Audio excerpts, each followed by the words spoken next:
Okay, good morning, everybody. Welcome to the sixth session of our class on literature and religion. This class is going to be focusing on the works of Henrik Ibsen, who was a Norwegian author. He lived from 1828 to 1906. He's a great playwright who has a knack of creating amazing tensions in his plays. So it's very difficult to read a play or to watch a play by Ibsen without feeling moved. He hits the heartstrings in a very powerful way. And we're going to start talking about what I think is one of his best plays and one of my favorites is Enemy of the People. And it's about a small town that they decided that the best way for the town to be prosperous is to develop baths, healthful baths. That way they'll attract tourists to come to the bathe, they'll get healthy, the hotel business, restaurant business, people come to town, the small merchants will have more business. It was a way to attract people to come to their town and make the town thrive. And the mayor of the town was a man named Peter Stockman. Peter Stockman was very authoritarian, a bachelor, and he had a brother, and the brother was named Dr. Thomas Stockman. And Dr. Stockman was the medical officer of the municipal baths. As the progress was going on, and everyone was getting very excited about opening the baths, Dr. Stockman, who is a medical man, discovers that the water that's being used, which is being presented as being healthful, is actually poisonous. There's a tannery upstream, and the chemicals from the tannery are going into the water supply. And anybody who goes in this water is actually not only could not get healthy, the person will get very sick. So he made this discovery, but he wasn't sure himself. So he sent samples to some national lab, and they sent back the results. The results were clearly that this is poisonous water, it's very unhealthy. These baths should not be opened. Oh, so he's very, in a sense, happy that he discovered this before the damage is done. So he goes to the head of the newspaper of town. He says, listen, the water is poisoned. We have to stop this project. Here's a paper. I want you to publish it in the newspaper so everyone will know that the water is poisoned and no one should come here. We have to repair the damage. Then the head of the small labor union comes in and he says, I heard that you're going to close the waterworks, the baths. Yes, it has to because it's poisonous. Well, doctor, we're behind you. It's terrible. The mayor and his small clique of people are controlling everything. It's terrible. We've got to rebel against them and show some spunk in our guts and stand up for our rights. Okay. Well, then the mayor hears about this. And the mayor comes to the doctor, who's his brother, and says, the doctor, my brother, you have to hold back on that report of yours and modify it. But why? What do you mean why? We spent so many dollars, whatever money they use, it was a lot of money to fix these baths, and we're promoting it as healthful. And if you start publishing these papers, it'll kill all of the business.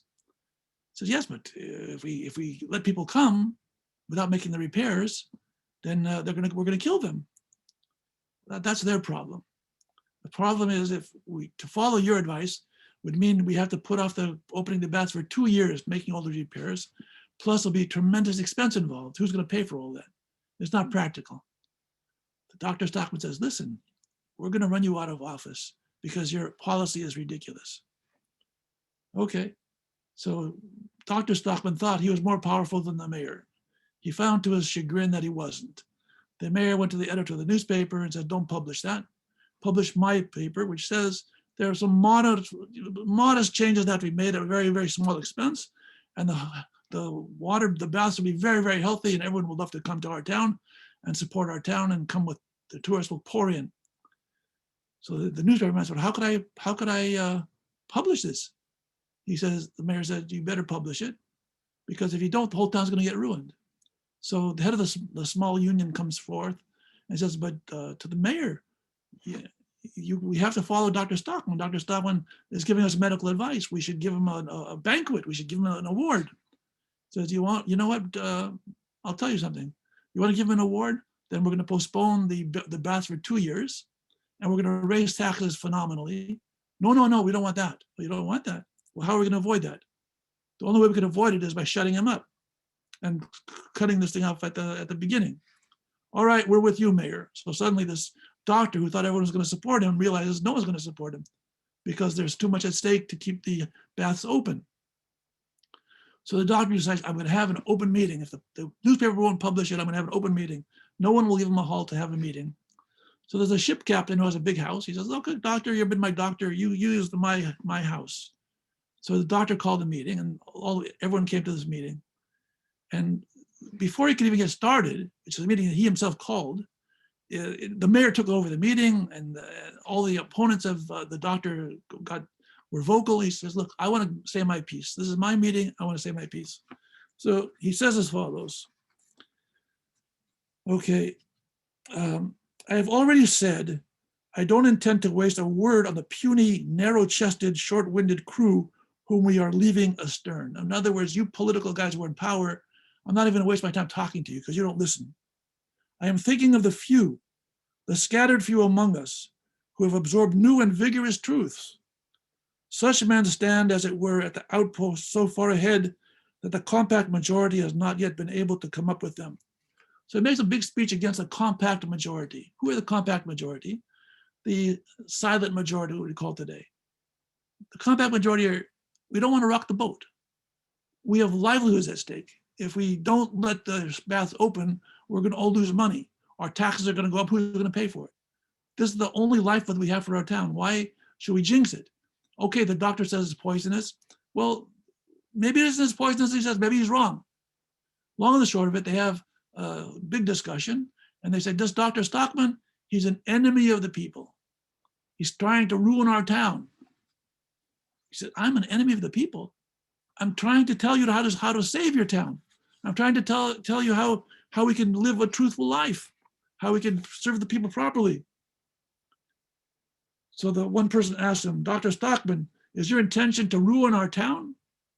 And he answers, yes, my native town is so dear to me that I would rather ruin it than see it flourishing upon a lie. What does the destruction of the community matter if it lives on lies? It ought to be razed to the ground, I tell you. You will end up by infecting the whole country. You will bring about such a state of things that the whole country will deserve to be ruined. In other words, listen, folks, I'm telling you the truth. We are in a situation where this water that's going into these baths is poisonous. It's going to kill people, make people very sick. And you, because you're worried about your petty incomes and tourism, and you're listening to the mayor, you're going to destroy the town. You're going to poison not only the wells, you're poisoning the morality of our city.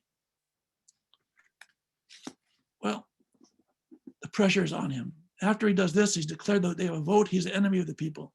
He comes home, people are throwing rocks at his windows. He has a daughter who teaches school, they fired her. He has two boys in school, the boys were driven out of school. The landlord comes to him and says, Dr. Stockman, I'm sorry, I can't let you live in this house anymore. The town, the compact majority is against you. I can't let you live in my house anymore. Where am I going to go with my family? Well, the ship captain, he has a ship. We'll take a ship. We'll go to America. We'll leave the country. The ship captain comes. Because I was a host, I lost control of the ship. I don't have the ship anymore. But you can live in my house. Oh my goodness.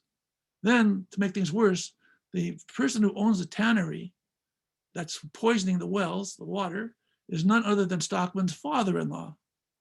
The father-in-law comes to Dr. Stockman and says, you know, in my will, I'm leaving all my fortune to my daughter and grandchildren, which is your wife and children. And what I've done is I've turned all of my wealth into shares of stock in the baths. So unless you renege, this stock's going to be worth zero and your family will get zero. Everything is against this Dr. Stockman. He's going to lose his wealth. He's going to lose his security for his family. He's losing his job. No one is coming to him. His daughter's thrown out of school. His children are thrown out of school. He's the enemy of the people. Everything's against him. How is he going to live that way? So he says to the wife is nervous also, says, dear, you're imperiling all of us. All the pressure against him. He says, you know what? I understand, but I can't go against the truth. What these people are doing is criminal. What these people are doing is immoral. They're, for the sake of their own pocketbooks, they're going to endanger the people's lives. So he says at the very end of the story, finally the wife comes along with him, and the daughter and his children are going to support him, and they decide not to leave town. They're going to stay in town and fight further to see if they could win. He says, I've learned something. I've learned that the compact majority are dangerous. If people don't think, if people don't take responsibility, we go in very bad direction. But I've learned one thing else. What else did you learn, dear? It is this, let me tell you, that the strongest man in the world is he who stands most alone. Oh, Thomas, Thomas. And then they hug him, right? Let me read that again. I've learned that the strongest man in the world is he who stands most alone. Okay, he's very strong, he's very alone. Is he going to win the fight or lose the fight? It doesn't tell us, we don't know the end of the story. But Ibsen puts us in a situation where it's really black and white. Dr. Stockman, when we read the story, when we see the play, we know Dr. Stockman is correct. He's a medical man, he did the science, he had the tests vetted by experts. We know that he's right. The other side knows that they're wrong. They know that the science is against them, but they have too much at stake financially to give up, and politically and morally, in their own sense, to give it up. Now, without passing judgment on either side much, what's wrong with the compact majority? Why, when at the beginning, when the newspaper editor and the head of the tradesman union heard that Dr. Stockman found out that the wells were poisoned, they were on his side completely. They wanted to have a dinner in his honor. They wanted to give him an award. And now they became his enemies. Why did they change their minds? They bowed to power, they bowed to money, they bowed to fear. And Dr. Stockman was alone. He stood alone and he fought against them. What a hero. Instead of being the enemy of the people, he's actually the hero of the people. Is he? Now let's say I'm the mayor, you're the mayor, and you have this dilemma on your hands. You've invested all kinds of your reputation and lots of money in making these baths. Your town is depending upon lots of tourists for their income. If this dries up, not only will the town's income go crazy, will plummet, you'll lose your position in office. Everything that you built up is going to fall apart. So what would you do? Do you listen to Dr. Stockman, or do you try to figure out how can we evade this ruling? So the mayor said, well, we'll put out a paper that there were some modest problems, and we did some little bit changes, and everything turned out okay, and everyone should come as really, really healthy. He knows darn well that's not healthy. He knows very well that the doctor is correct, but nonetheless, he's willing to endanger all the visitors who are going to come to this town. And 2 years from now, when people are dying, or 3 years from now, it's going to come back to them, to haunt them, that they open these wells. Someone's going to find out eventually that the wells were poisoned. But he doesn't care about the long term. He cares about short term. Now, since Ibsen makes it black and white, we're definitely going to be on Dr. Stockman's side and not on Mayor's side. But if you yourself are in that dilemma, what are you going to decide? Pragmatically, how do I get through this situation and save my town? Or do I say, okay, the hell with the town. We're going to go broke. We're going to tell everybody our baths are poison, and all the businesses will collapse, and our town will just shrink, and people are going to all suffer. The doctor was right, but they say, he was right, but he was dead right. He was right, but he's going to end up killing the town. Okay, it's a dilemma, and he leaves it that way. But he leaves us feeling Dr. Stockman is not only right, but he's alone. And being alone, if you're sure you're right, is a sign of strength. Okay, everyone's against me, I understand, but I'm going to fight for the truth anyway.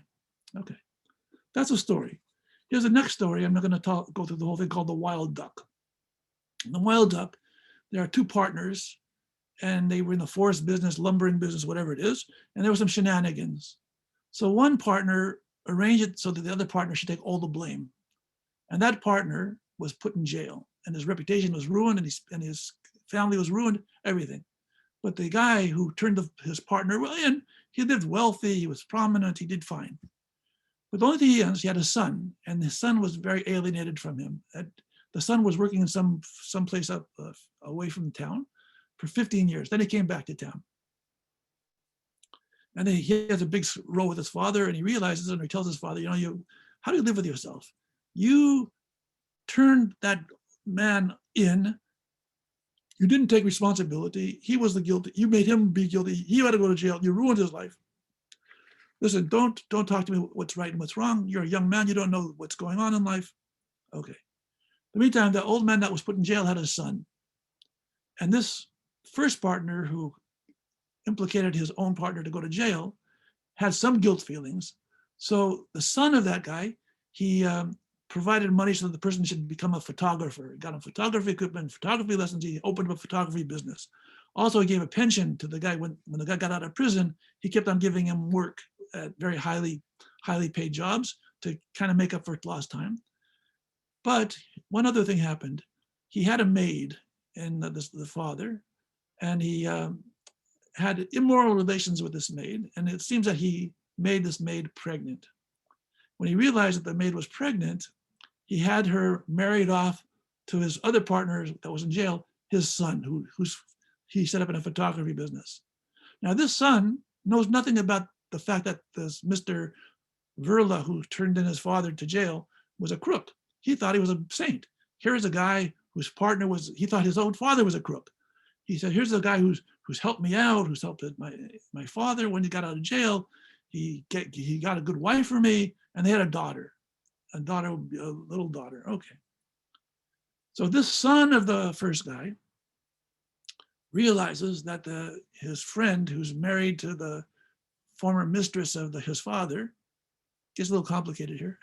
He realizes that that guy's living a lie. He thinks that the guy's father is nice. He gave him a pension. He set him up the photography business. He got him a good wife. He thought, I'm going to go tell him the truth. Well, why tell him the truth? The guy's living very happily. He has a business. He has a beautiful wife. He has a daughter. Leave him alone. No. Why do I have to talk to him? Why? The claim of the ideal. What's the claim of the ideal? We have to live our lives according to the ideal. We have to be truthful. Okay, so he takes this friend out, and he tells him, you know what? Your father was put in jail because my father screwed him up. My father was the one who implicated him. You know why he's paying you? Because he has guilt money. Every cent that you have is blood money. Not only that, your wife, you think she's your wife, she was fooling around with my father, and you think that daughter is your daughter? That daughter is probably my father's daughter. What? Oh, so the guy comes back, he's destroyed. He comes back, he disowns his daughter, he yells at his wife, I'm leaving here, I can't live here anymore, there's all lies. All the money that we have is a lie, I don't want it. Long and the short of it, the daughter, who loved her father, she thinks this is her father, she gets so distraught that he is alienated from her, won't even talk to her, won't hug her, kind of disowned her. She ends up committing suicide. So this fellow who told his so-called friend the truth ruined the guy's life.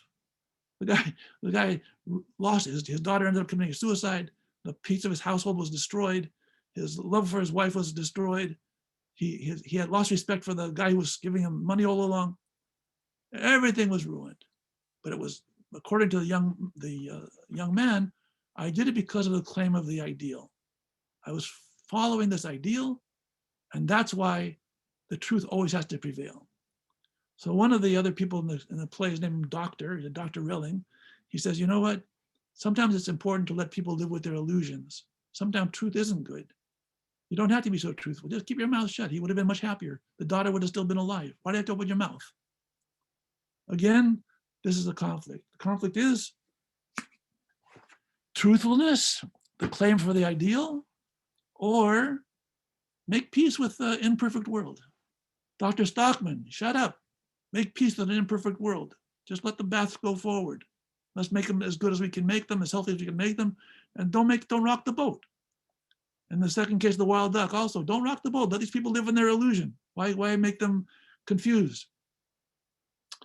Reading these stories also brought me back to mind to the play of Arthur Miller, All Our Sons, in which case there was also a very similar situation where a father had a partner, and they produced engines for airplanes. This was during World War II. And some of the engines came out with cracks in them. So the question is, well, if you come up with cracks, they're not going to be good for airplanes, are they? But the government was paying fortunes for airplane engines. They need a lot of airplane engines. So this guy tells his partner, look, just patch them up as best way you can and just ship them off. And then he pretended not to know what happened. Well, of course, the government later finds out 21 pilots were killed with these defective engines. They were flying planes with defective engines that cracked, and these pilots crashed. Well, this fellow, one of the people went to prison. His life was ruined and his reputation was ruined. But the other guy who set him up was living happily ever after. He had a nice house, he had a family, he was prosperous, a successful businessman. The only problem is he had a son, and the son figures out that the father is really a crook.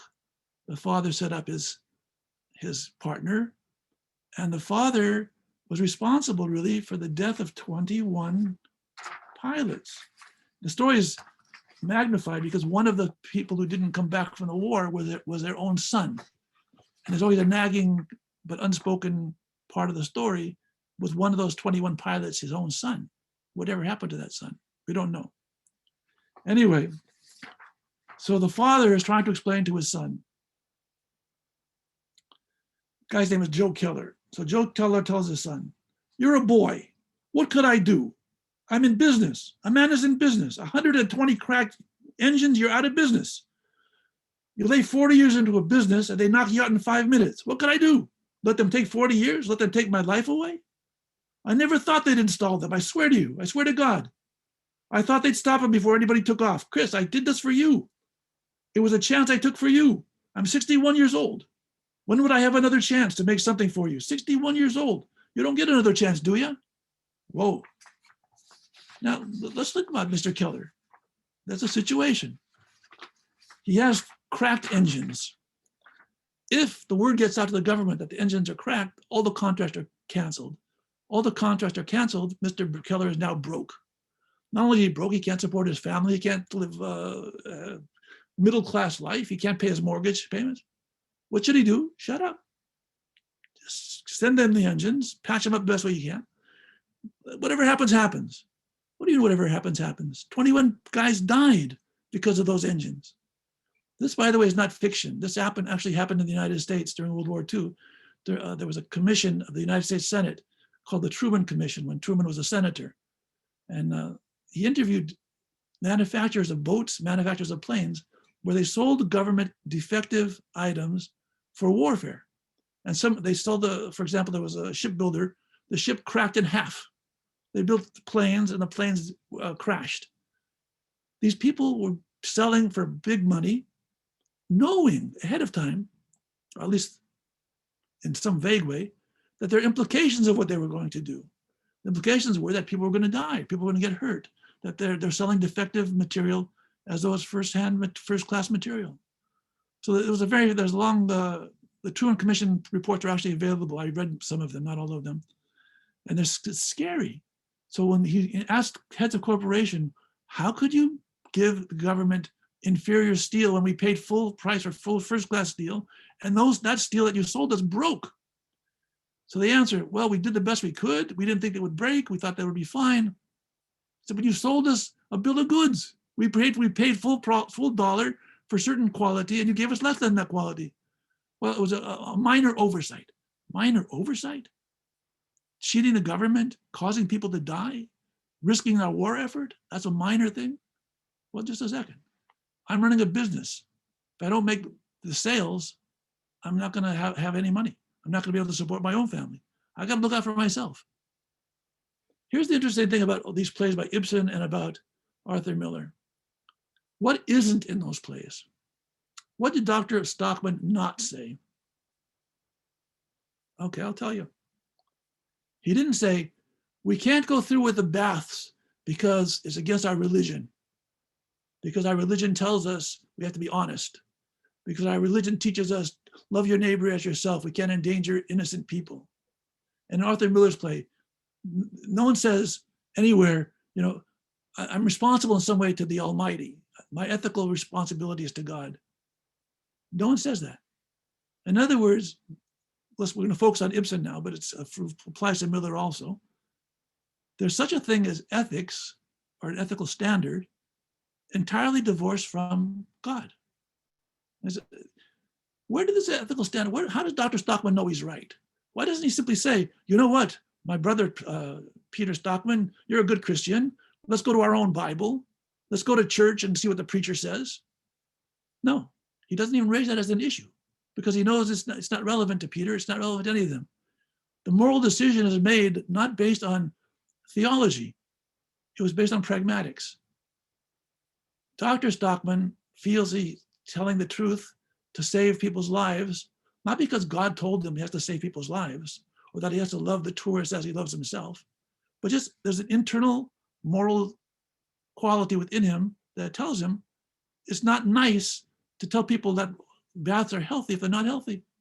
Lying is simply not acceptable to me as a person. Why isn't it acceptable? Because I have my own moral values. Nothing to do with anything external. Not because God told me, not because I'm going to get punished in heaven or hell. Those are not irrelevant. Oh, just a second. So the question really comes up, going back to Judaism and religion in general, where does our morality come from? So on one level, we could say we're moral people, or supposedly moral people, because God commands us. God gave us the Torah. God said, don't murder, don't steal, love your neighbor as yourself. Okay, God commands. And not only does he command, but one day we're going to be answerable. We break the rules, we're not going to get away with it. Even if we might temporarily profit in this world, in the next world, we're going to get it more than we thought. So there's some kind of a moral decision that's being made that transcends just my own feelings, my own ethical judgment. There's a cosmic, divine element to my moral decisions. Now, let me go back to a story in the Torah, one of the very first stories, when Cain kills Abel. Cain kills Abel. And God comes to him, where's your brother? How do I know? Am I my brother's keeper? Why didn't Cain say, I didn't know that murder was wrong. I never had a commandment that murder was wrong. You never said don't kill people. I killed them. What's wrong with that? I killed them. Well, who says there's anything wrong with it? There was no commandment not to kill anybody. The Torah presupposes that human beings were created with an ethical sense. God wouldn't accept that as an excuse. He said, look, I created you. I know what it's all about. I created you with a moral sense. And the moral sense, you should know yourself that you're not allowed to kill someone. You're not allowed to rob. You're not allowed to oppress the weaker. That's a moral sense that we're built. So in Jewish philosophy, there's a classic debate that goes on generations, still going on. Is something ethical because God commanded it to us? Or did God command us those things that already are ethical? When God says in the Torah, you shall not steal, before that we were allowed to steal? Before that it was perfectly okay, and then suddenly God told us don't steal? Or we never were allowed to steal. Before that commandment ever was invented, we were certainly not allowed to steal. We already had the morality, and God gave the commandment to reinforce an ethical principle that we all have. So this is a long-term debate. Is ethics independent of the Torah, independent of religion, or is it tied to religion? So I think the sensible thing is this, that we all are created with a moral sense, that we all know intuitively, like Dr. Stockman, what's right and what's wrong. And the Torah comes along to reinforce what is moral. And that's a really wonderful way to understand the Torah and ethics and morality, except, now I give you the hard part, what happens when our own sense of morality doesn't coincide with the Torah? And it happens sometimes. For example, the Torah talks about slavery. Torah justifies slavery, gives rules about slavery, how to take care of slaves. Okay, now I read that and I cringe. I'm not happy with it. My sense of justice, internal morality, maybe based on everything I've read, whatever it is, my sense of justice is, you know what, slavery is wrong. It would have been so much nicer if the Torah would have said, thou shalt not have slaves. All human beings are created equal in the image of God. Leave everybody make their own living. It would have been so much nicer from our point of view. But the Torah didn't say that. The Torah said if you have a slave, you can keep him for 6 years. You have to pierce his ear if he wants to stay longer. And if he's a non-Jewish slave, you can keep him forever. Okay, now there's a conflict between my personal ethical sense and what the Torah says. So there are two ways to look at it. There's a fundamentalist way of looking at it. It says, look, whatever the Torah says, that is ethics. The Torah defines ethics. If the Torah says slavery is existing, it exists. It's fine. Okay, you should be nicer to the slave. You should behave to the slave. But slavery as a system is fine. And in fact, in the South, before the Civil War, there were preachers, Christian preachers, and I think probably some Jewish ones as well, justified slavery based on the Bible itself. Or there's a second way of looking at it. Say, you know what? That was true for those times. In those times, slavery was common. It was a normal part of society in all the societies. And God couldn't just say stop slavery because they wouldn't even know what that meant in those days. Slavery was normal. So God gave the rules of slavery, but he watered them down to make it more humane. And the idea would be that eventually it would kind of fizzle out, which eventually, of course, it did fizzle out. Okay. Or let's take another issue to make life a little differently. Sotah. If a married woman is suspected of having immoral relations with a man other than her husband, so she has to go through this trial by water. She had to go to the temple. She had to drink bitter waters, and it was a very, very big ordeal. Now, if a man fools around, no one says the man has to have the ordeal. But if the woman fools around or is suspected of fooling around, she has to go through this horrible, shameful, disgraceful experience. Now, to me, it seems eminently unjust that the woman is punished and the man gets away with murder or adultery, whatever it is. It doesn't seem like a fair system. My ethical sense sees, when I read that, I like to skip that chapter. I don't like to. One of the most crazy thing was, this is aside, I was in a synagogue one time, not Shereth Israel, but I was in a synagogue one time, and it was a parsha dealing with Sotah, and there was a couple getting married, an ufruf, and the rabbi chose just that text of Sotah to talk about at the ufruf. I was going crazy. How could he pick just that? That's a topic you always want to skip, let alone when there's a couple getting married. Oh, all right, whatever. Some rabbis don't always have perfect judgment, other than us, of course. Now, so we come to that passage, and my ethical sense says this is not good. I don't like it.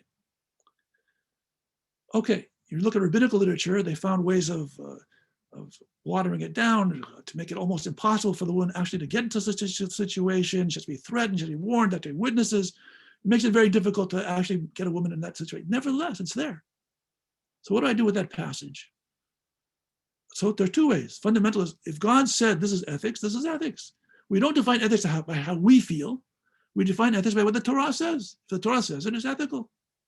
The Torah says homosexuality is punishable, is a capital offense.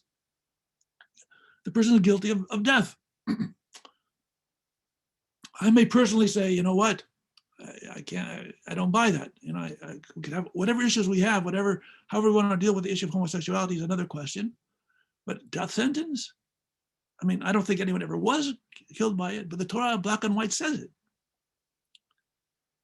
That offends my moral sense. So does the Torah define morality? Or does my own ethical standard define morality? Or is there some kind of combination of both? I'm not going to leave you with the answer to all this, I'm afraid. But I'll give you partial thoughts, because I don't have a clear answer. But it actually goes back to what we talked about when we discussed Matthew Arnold and how we understand the Bible, literature and dogma. Is the Bible to be taken literally word by word as the eternal word of God for all time, which is the way the fundamentalists look at it? Or is the Bible to be looked at more as a source book, a guide? This is the general pattern that I want you to follow, and you'll live a righteous life. The Torah, the Bible, that tends to righteousness. That means in some individual cases, it doesn't correspond with our value or our ethical system. And those values we could find explanations for. It was relevant to that time, it was relevant to that situation, it's not relevant now. We've learned more things.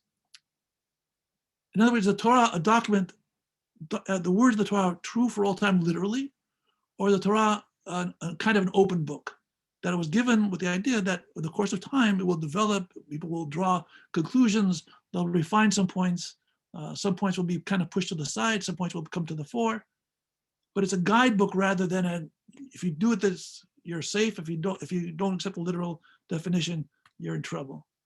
So obviously you can probably tell my own opinion follows a second point of view. The Torah is the word of God for sure. I'm no doubt about that. but the word of God in a flexible, compassionate way. God was telling people thousands of years ago a moral standard, a kind of way of living life. And with the knowledge, because God is so smart, that in the course of time, we're going to be able to refine our moral sense. So in other words, to come to a conclusion, Dr. Stockman never referred to God in defending his case.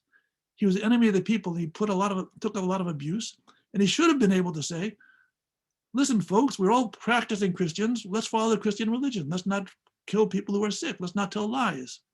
He didn't. Why? Because when there's a battle between religion and practical dollars and cents often will win. People give lip service to the religious thing, but ultimately they make more pragmatic decisions. Our point of view, a religious point of view, is it's not enough just to be moral, have our own personal moral judgment. Our own personal moral judgment is also connected to a divine set of laws, traditions, ideals, etc.